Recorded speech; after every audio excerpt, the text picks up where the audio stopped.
আসসালামু আলাইকুম এভরিওয়ান। সম্পর্কের বন্ধন গল্পের 17 নাম্বার পার্ট। তো বেশি কথা না বলে গল্পটি শুরু করা যাক। কথাটা বলে বিছানা থেকে উঠতে যাব, তখনই উনি আমার হাতটা ধরে ফেললেন। উনি বলল, এগুলো কি ছিল? উনি আমার দিকে বিস্ময়কর দৃষ্টিতে তাকিয়ে আছেন। আমি বললাম, কি? রাগে আমার মুখটা বোধহয় পুরো লাল হয়ে গেছে। উনি বলল, যাই ছিল, এখন ঘুমাও। কাল বউভাতে গেলে যা করার কইরো, এখন ঘুমাও। বলি আমাকে ওনার বুকের মাঝে নিয়ে মাথাটায় হাত বুলাতে লাগলেন। আমি বললাম, না, আমি এখন টিকটিকির জুস রেডি করে রাখবো, বাসি হলে এটা সুস্বাদু লাগবে। উনি বলল, এই ঘুমাও, কিসব বকে বেড়াচ্ছ? আর একবার এইসব বললে তোমাকেই খাইয়ে দিব আমি। মিষ্টিভাবে একটা ধমক দিলেন আমাকে। আমি বললাম, ইয়াক থু, এসব মানুষ খায়? আমার বমির অবস্থা। উনি বলল, তো তুমি ওরে খাওয়াবে কেন? আমি বললাম, ও তো মানুষ না, ও তো আস্ত একটা হিলু বিড়াল, ও খেতে পারবে। কত বড় সাহস বেডিটার, আমার বরকে প্রেমপত্র আবার নাম্বার দিয়েছে। দাঁড়া, তোকে তো আমি কল করে ফোনের ভিতরেই কেলাবো। ফোনটা হাতে নিতে যাব, উনি বলল, এই রাখো তো তোমার এসব, এখন ঘুমাও। ফোনটা কেড়ে নিলেন আমার হাত থেকে। আমি বললাম, না। আর কিছু বলতে পারলাম না। উনি আমার মুখটা বন্ধ করে দিলেন। আমি আর কিছু না বলে বিছানায় এসে শুয়ে পড়লাম। কখন যে ঘুমিয়ে পড়েছি বলতেও পারবো না। সকালে বিছানায় বসে আছি। উনি বলল, কি ব্যাপার ম্যাডাম, মুড অফ কেন? ওহ, বুঝে গেল তাহলে। আমি বললাম, কই না তো, লুকানোর ব্যর্থ চেষ্টা। উনি বলল, তাই? আমি তো দেখছি এখানে কারো হৃদয় পোড়ানোর গন্ধ বেশি আসছে। আমি চুপচাপ। উনি বলল, আহারে, তবে যার হৃদয়টা পুড়েছে তার হৃদয়ে আগুনটা ধরালো কে, আর কিভাবে?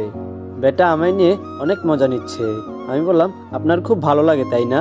চোখের কোণে এক বিন্দু জল এসে পাড়ি বাঁধলো। এই বুঝি তার ভাত ভেঙে ঢলে পড়লো। উনি বলল, আমার কি আবার ভালো লাগে? আমি বললাম, কত মেয়ে আপনার প্রেমে পাগল, আপনাকে যেই দেখে সেই আপনাকে পেতে চায়। উনি বলল, আমি কি করব, এখানে আমার কি দোষ? আমি বললাম, না, দোষটা তো আপনার না, দোষটা তো আপনাকে বিয়ে করে আপনার দিলওয়ানিদের পথের কাটা হয়ে আছি। কথাগুলো বলছি ঠিকই, তবে বুকের ভিতরটা ফেটে যাচ্ছে। সত্যি খুব কষ্ট হয় যখন নিজের মানুষটাকে নিয়ে কেউ টানাটানি শুরু করে, যখন তার কাছে অপশন বলে মনে হয় নিজেকে। সবচেয়ে বড় কষ্টটা তখনই হয়। জানি না কেন হয় এমনটা আমার সাথে বারবার। কি দোষ করেছি বিধাতার কাছে? উনি বলল, ও মা, তাই নাকি? উনি খুব অবাক হয়ে বললেন, যেন আসলেই আমি তার পথের কাটা হয়ে আছি। সত্যিও যদি এমন হয় তাহলে মরে গিয়ে সরে যাব, সুইসাইড করা লাগবে যদি এমনটা ঘটার কোনো সুবাস পাই, যে তার সাথে থেকে তার ভালোবাসার অনুভূতি হতে পারবো। তখনই হয়তো দম বন্ধ হয়ে মরে যাব। আমি বললাম, তাই তো মনে হচ্ছে। আপনি যদি চান তাহলে এখনই সরে যাব। বাকিটা বলতে পারলাম না। হুট করেই চর বসলো আমার গালে, একটু জোরেই দিলেন। তবে চরের ব্যথাটা কিছুই নেই, তবে মনে যে অনেক আঘাত পেয়েছি। তার চরটা আরো গিয়ে দিল, এটা বুঝতে যে আমি তার জন্য কিছু না। যদি কিছু নাই হয়ে থাকি তাহলে এতদিন কি ছিল? নিত্য নতুন অনুভূতির জন্ম কেন দিলেন তিনি? কেনই বা এত স্বপ্ন আমায় দেখালেন? উনি বলল, কি সমস্যা তোমার? আমি বললাম, আমার তো কোনো সমস্যা নেই, সমস্যা তো আপনার হচ্ছে আমার জন্য। চোখের জল মানে না বাধা যখন হয়েছে মনের মাঝে, চাইলেও যে আটকে রাখা যায় না অশ্রু জলের ধারা। দৃষ্টিকে চাইলেও সরানো যায়, তবে অশ্রুকে চাইলেও আটকে রাখা যায় না। উনি বলল, আরেকটা দিব নাকি? হাতটা উঁচু করে বললেন। চোখে মুখে রাগের ছাপ। বুঝলাম না, ওনার তো খুশি হওয়ার কথা, রেগে যাওয়ার তো কথা না। আমি বললাম, মারুন না। মারলে বা কি, একটু ব্যথাই তো পাবো। এর চেয়ে কত বড় ব্যথা যে সহ্য করেছি। কান্নার আমেজটা বেড়ে গেল। যতই চাচ্ছি কান্নাটা দমিয়ে রাখতে, কিন্তু পারছি না। উনি বলল, এই, তুমি এতটা জেলাসি হচ্ছ কেন? বিষয়টা তো সত্যি আমার কাছে অনুভূতিময়। একটা মেয়ে হুট করে আমাকে একটা চিঠি দিল, আর আমিও তার জন্য উঠে পড়ে লাগবো? উনি হুট করে আমাকে জড়িয়ে নিলেন, গায়ে আলতো করে একটা চুমু দিলেন। তবুও আমার মনটা কিছুতেই মানছে না। আমি বললাম, একবার দিয়ে সার্থক না হলে আবার যে দিবে না তা কিন্তু নয়। আপনিও যে সাড়া দিবেন না তার ডাকে, এমনটাও নয়। উনি জড়িয়ে নেওয়াতে আমার কান্নাটা আরো বহুগুণে বেড়ে গেল। উনি বলল, দেখো তো আমার বউয়ের অবস্থাটা, কোথা থেকে একটা মেয়ে এসে কি না কি বলল, আর সেটা নিয়ে কেঁদে সাগর বানিয়ে দিচ্ছে। আমার চোখের জলগুলো মুছে দিলেন। আমি বললাম, তো কি করব? আপনাকে হারানোর কথা চিন্তা করলে আমার দম বন্ধ হয়ে আসে। আর বাকিটা বলতে দিলেন না। উনি বলল, ইস, আর কোনো কথা নয়, তুমি আমার, আমিও তোমারই, আছি, থাকবো। তাই ম্যাডাম, এত কিছু ভাবারও দরকার নেই। খুব মিষ্টি ভাষায় কথাগুলো বললেন। আমি বললাম, আমি যে কিছুতেই শান্ত থাকতে পারছি না। উনি বলল, কি করতে ইচ্ছে করছে? মেয়েটাকে আস্ত করে কিলাতে মন চাচ্ছে? উনি বলল, কান্না করবার ঠিক আছে, কিন্তু মেয়েটাকে মারবে কেন?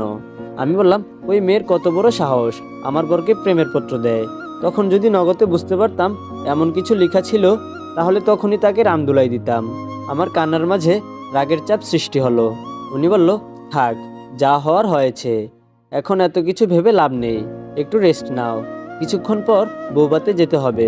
উনি আমার চোখের জলগুলো মুছে দিলেন। আমি বললাম, ওহ, আমি এখন কান্না করব, আমার কান্না পাচ্ছে, বলে ওনাকে ধাক্কা মেরে বিছানায় শুয়ে দিলাম। ওনার বুকে মাথা রেখে কান্না করছি। উনি আমার মাথায় হাত বুলিয়ে দিচ্ছেন। খুব কষ্ট হচ্ছিল, ওনাকে হারাতে পারবো না যে। জানি না কেন যে এত ভালোবাসি আমার বরটাকে, শুধু এতটুকুই জানি ওনাকে ছাড়া আমার একটা মুহূর্ত চলবে না। আমি বললাম, এই শুনুন। ওনার বুকে মাথা রেখে বললাম। উনি বলল, বলো। আমি বললাম, আপনাকে কাছে চাই। উনি বলল, এখন কই আছি আমি, আর কতটা কাছে যাওয়া যায় এর চেয়ে? আমি বললাম, ও এমনটা নয়, আই মিন। উনি বলল, ইউ মিন কি? আমি বললাম, আপনি বুঝছেন না? উনি বলল, না তো, বুঝতে পারছি না। দূর, লজ্জার জন্য বলতেও পারছি না। উনি বলল, শুনো, তোমার যেমনটা চায় তুমি সেমনটা করো, আমি নিষেধ করছি না। শুধু আমি ছাড়া অন্য কারো কথা না ভাবলেই চলে। আর আমি কষ্ট পাবো এমনটা করতে পারবে না। যদি আমাকে কষ্ট দিয়েছে তো? আমি বললাম, তো কি? বলে ওনার মাঝে হারিয়ে গেলাম। যেমনটা চেয়েছিলাম ঠিক তেমনটাই। ওনার এমন স্পর্শ অনুভব করছি, অনেক ভালোবাসা পেয়েছি। কিছুক্ষণ আগের পাওয়া কষ্টগুলো একদম বিলীন হয়ে গেছে। সত্যি মনে যত কষ্ট থাকুক না কেন, প্রিয় মানুষটার আলতো ভালোবাসায় সকল কষ্ট মুছে যায়। ওনার কপালে একটা চুমু দিয়ে ধন্যবাদ বলে চলে আসলাম। বৌবাতে যাওয়ার জন্য তৈরি হচ্ছি, তখনই উনি এসে আমাকে বললেন, দেখি সরো, আমার বউটাকে আমি নিজ হাতে সাজিয়ে দেব। উনি বলল, মাশাল্লাহ, আমার বউটাকে একদম সুন্দর লাগছে। আখিরাতে আল্লাহর কাছে তোমাকেই চাইবো। তোমাকে ছাড়া আমার আর কোনো কিছুর প্রয়োজন হবে না, শুধু তুমি হলেই চলবে। চলবে না, তোমাকেই চাইবো। নিজের বরের মুখে এমন করে নিজের প্রশংসা আর তার এমন চাওয়া শুনলে সত্যি প্রতিটা মেয়ে নিজেকে পৃথিবীর সবচেয়ে বড় ভাগ্যবতী মনে করবে। ঠিক আমিও নিজেকে অনেক ভাগ্যবতী মনে করছি। ওনাকে আমি নিজের স্বামী হিসেবে পেয়েছি। বৌবাতে এসে মেয়েটাকে খুঁজছি, হুট করেই কোথা থেকে এসে ওনাকে জোরে ধরে বসলো। এই অবস্থাটা দেখে তো আমার সেন্টিমিটার হাই ভোল্টেজে রূপান্তরিত। মেয়েটার চুলের মুষ্টি ধরে টান দিতে যাব ঠিক তখনই উনি আমার হাতটা ধরে ফেললেন। কিছু বলার ভাষা নেই ওনার এমন বাধা পেয়ে। উনি বলল, কি হলো এটা? আমি নিরবক হয়ে দাঁড়িয়ে আছি। ঠাই হয়ে দাঁড়িয়ে আছি তো ঠিকই, তবে আমার ভিতরটা ভেঙে গেছে। এটা বোধহয় কেউ টের পেল না। শেষমেশ এই ছিল তার আসল পরিচয়। বাহ, দুদিন দেখে একটা মেয়েকে কতটা ঘনিষ্ঠতায় চলে গেলেন উনি। আজও কি তার ভালোবাসায় আমি ছিলাম, নাকি মাত্র চাহিদা? উনি বললেন, আরে ছাড়ো তো, লোকজন দেখছে। উনি মেয়েটাকে অনেক মিষ্টি ভাষায় বললেন। আহ, মনটা জুড়িয়ে যায় এমন ভাষাগুলো শুনলে। তবে আজ আমার জোরাচ্ছে না, আজ তো আমার মন পুড়ে যাচ্ছে। মেয়েটা বলল, দেখলে কি হয়েছে, আমি তো তোমার জানেমানি, আমি তো আমার জানেমানকেই ধরেছি, তাতে লোকের কি? মেয়েটা ওনাকে অনেকটাই আষ্টেপৃষ্টে জড়িয়ে নেয়। উনিও নিজ থেকে ধরে রাখেন। দূর থেকে দেখলে কেউ ব্যাপারটা বুঝতে পারবে না, চোখে দেখতে পাচ্ছি না, হয়তো চোখের কোণে জল জমে গেছে। জমবেই না কেন? এতটা ভালোবাসার পরেও যদি কেউ নিজের সামনে অন্য কাউকে জড়িয়ে ধরে রাখে, তাহলে কি আর ঠিক থাকা যায়?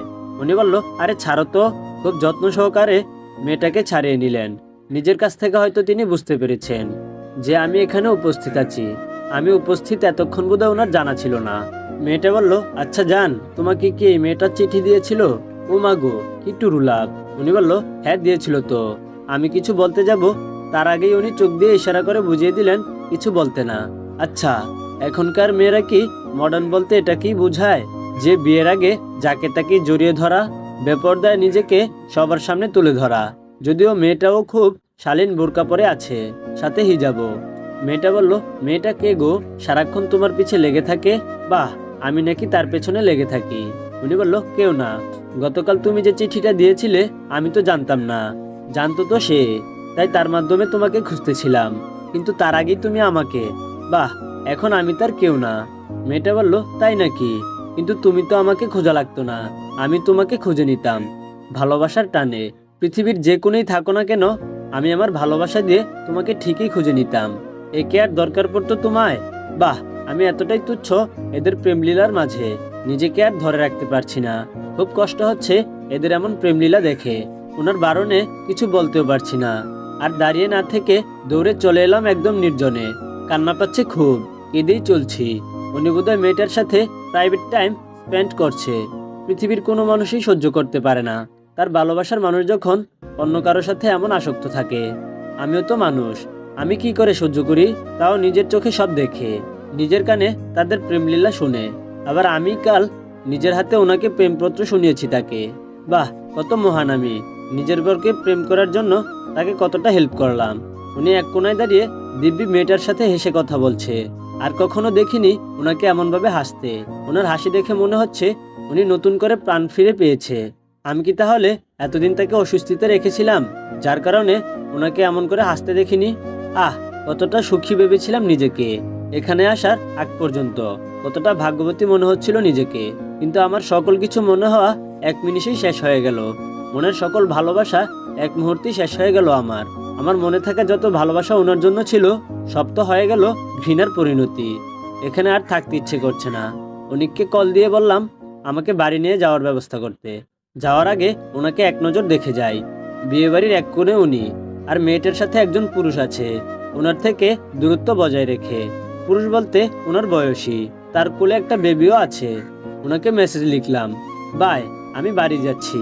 আর হ্যাঁ, আপনার আর আমার বাড়ি আসতে হবে না। মেয়েটাকে একবারে বিয়ে করে বউ করে নিয়ে যাবেন। টেনশন নিয়েন না, আপনার ভালোবাসার পথে কাটা হয়ে থাকবো না আর। প্রিয় অনুরিমা। উনি আমার মেসেজটা পেয়ে আশেপাশে তাকালেন।